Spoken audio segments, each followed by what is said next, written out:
Benjamin Sesko then, Dharmesh. How close are United to getting him in? It's getting closer. It's developing. Talks between Manchester United and RB Leipzig are advancing over the signing of Benjamin Sesko. No full agreement yet. That should be specified at this point. But discussions, we're told, are heading in a positive direction. Personal terms, not expected to be an issue for the player. Just a reminder of what United's offer is. It's an initial £65 million plus a further £8.9 million in performance-related add-ons. So it just comes short of £74 million. That's actually less than what Newcastle United's bid was. However, Manchester United is the preferred choice of Benjamin Sesko. Now, I think United have been pretty clever in the way they've approached this one, because they've seen Newcastle United going with one bid, which wasn't good enough for RB Leipzig. Then they've gone again, and they've gone again big. It was like a €90 million all-in bid that they put into RB Leipzig. United just sat back because what they wanted to do was to get an assurance from the player himself that he wanted to come to Manchester United before they made that bid. And that is effectively what has happened, because once we knew Manchester United had put that bid in of nearly £74 million all in, that was the signal that, right, something's gone on behind the scenes, that Benjamin Sesko has made it clear to Manchester United that he wants to go to that club. Because it would be no point Manchester United bidding against Newcastle United if they know the player is going to come. As far as Sesko himself is concerned, him and RB Leipzig have got a fantastic relationship. He doesn't want to rock the boat. He hasn't agitated for a move at all during this whole saga. But he has made it clear to them, Manchester United is my preferred destination, and then he's left it to them. If they can agree that deal with Manchester United, then he can go there. If they can't, then he will sit back and say, well, I'll stay at RB Leipzig, or see if Newcastle United is the destination for me after all. It's a really why would he choose Manchester United over Newcastle United when Newcastle United have got Champions League football? It doesn't make any sense on paper, does it? But I think what this emphasises is that Manchester United still have a huge pulling power when it comes to transfers.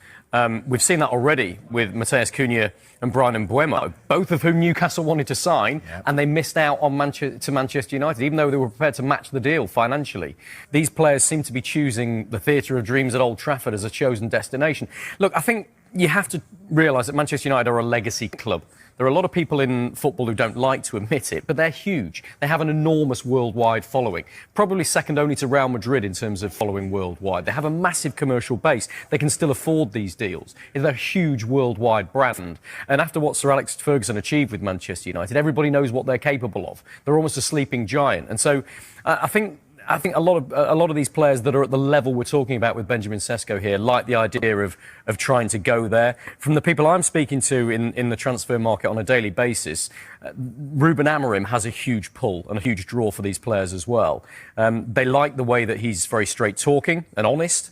They like the way that he's improving Manchester United and dragging them up by their shoestrings, if you like, from a very low base.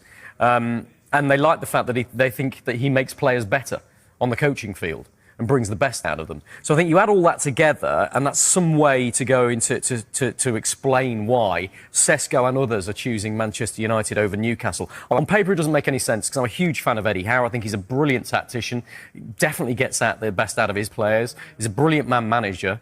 They've got Champions League football. They finished 5th compared with Manchester United's 15th. In the Premier League last season. Got sensational midfield, which are going to set you up for goals. And we know what the fan base is like at Newcastle United as well. They are absolutely emphatic behind their club. It's a one-town club, isn't it? A one-city club.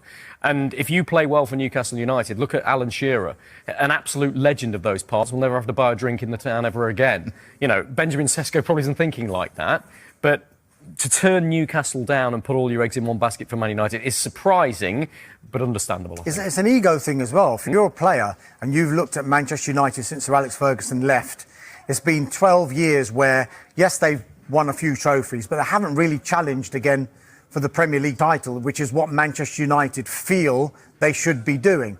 They've gone through all of these managers. They've spent hundreds of millions of pounds on players. Now they've come to a point where they finished 15th in the Premier League, their lowest ever finish. If you're a player and people say, well, why are you going to go to Manchester United? Some of them might think, well, I want to be that guy who is going to get them back to where they feel they belong. So it's almost a challenge to players like Brian Mbeumo, who said, I want to go to Manchester United. Matheus Cunha, who had other offers as well, to say, I want to go to Manchester United. Benjamin Sesko, we've been talking about him for 4 or 5 transfer windows, when a number of European football's top clubs have been interested in signing Benjamin Sesko, and clearly it's not a done deal yet, but from what we can gather, he wants to go to Manchester United. So there is clearly what Rob mentioned there, that pull, but there also must be a little bit of ego and arrogance from the players themselves to say, I'm Mark to Manchester United. They need to sell players, clearly, and they've made that very, very clear, but they want a number 9 as well. Who are they looking at? Yeah, a couple of names on the list right at the top of it. Benjamin Sesko, a player that is wanted by Newcastle United as well. Manchester United very much in the market for him. It's funny, a couple of years ago, he was on the radar of Real Madrid. He stayed within the Red Bull group, going from Salzburg to Leipzig.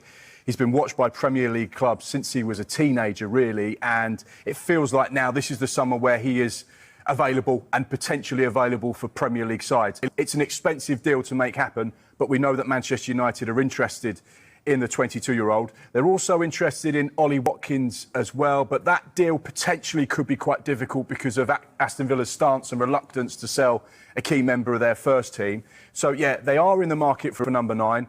I should imagine they'll get one, but what it looks like at this stage, we're not quite sure. But those are 2 players that are definitely very much on their radar. Yeah, and it's interesting as well because this one has been driven by their recruitment director, Christopher Vivell, who was actually the Red Bull scout at Red Bull Salzburg, and he brought him Sesko in as a 16-year-old. Just a couple of other lines with regard to Manchester United and the latest on